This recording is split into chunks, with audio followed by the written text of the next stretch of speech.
Hey, greetings to you. We are about to get it in. Just wanted to check in real quick.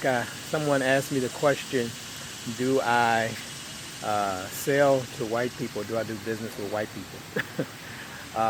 And the answer to really sum it up is not anymore. No, I don't. I've tried and I got stories about that. Um, I know some people say, well, get the money wherever you can. And I teach that. I sell to everybody. It's just not my thing, right? A quick story. I remember after the Power Networking Conference, um, after it was concluded, there was a bonus day, and there was a white company that had one of the rooms the following day, and a lot of the PNC participants or attendees were invited to come and learn about different opportunities in the financial services industry, insurance industries, and things like that. And so when I went in the room, and this was on a Sunday morning, so it concluded Saturday night with the Wakanda party, and then of course Sunday morning you have this bonus day. And I'm seeing a lot of us as participants from the Power Networking Conference going in here. It's really a white company. They got their white, I guess, workers moving around, talking to people. And I walk in the morning serving breakfast, and George is there, Dr. Frazier. Of course he's there. But I walk in and he's talking to a few of the individuals, and just something didn't feel quite right about the room, right? It was, again, you're seeing all of us as black people trying to get into this arena of entrepreneurship and business and doing for self, and yet there were a bunch of white people running around either trying to get us as customers or really teach us something that we should be doing anyway. Anyway, make a long story long.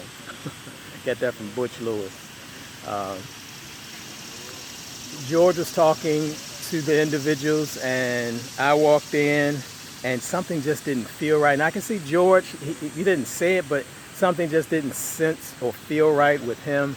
And then after a few moments of him talking, he turned to me, and I was already thinking, I had something on my mind, but I couldn't formulate the words. And then without even saying good morning or anything, George looked at me and he said, white people don't need me. Black people need me. And it was like, I was just thinking that, right? So it was like he gave me an assignment, or we both came to this realization, or he was thinking it at the same time. He spoke the words that I was thinking, is that we were watching a room and we realized that white people don't need people like us to help them. They have a ton of people who teach them about entrepreneurship and business. They've been doing it for over 500 years in America. All of the motivational speakers, they have a plethora of people that they can go to, but black people don't have that, right? And so his statement, I've only had one other experience like that, and that was when I was in a room with the Honorable Minister Louis Farrakhan, and it seemed like he was speaking directly to me, giving me my assignment too. And I've been on that mission since then. And so George, in that instance, I felt the same way. This is the second time it happened where he spoke to me without any other words. First words we spoke to each other. And it was almost like giving me my assignment. You know, white people don't need us. Black people need us. And so since then, my work has been about helping black people to discover their entrepreneurial greatness, to become financially independent, financially free, really just free. But we know that finances is such a critical part of that, right? And so that's been my motivation. So when people ask me the question, when you see me talking so much blackness, that's it. White people don't need me. I wasn't born to serve white people. I was born to serve my people. So if loving you is wrong, I don't want to be right. So join me tomorrow night. That's what we're doing tomorrow night. We're talking about entrepreneurship. It's the time to do for self. I'm not even going to try to motivate you or convince you.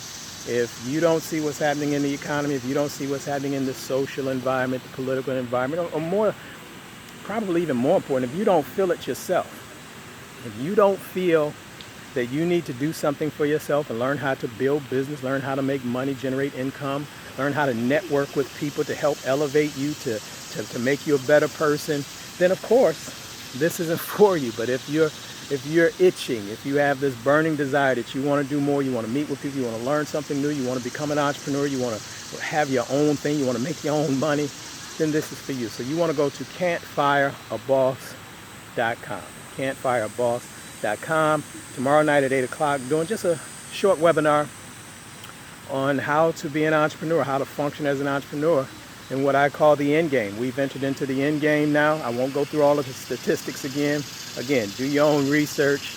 But again, if loving you is wrong, if loving black people is wrong, if working with black people is wrong, I don't want to be right. So this is your brother Bedford. Hopefully I'll see you tomorrow. Take care. Let's get it in.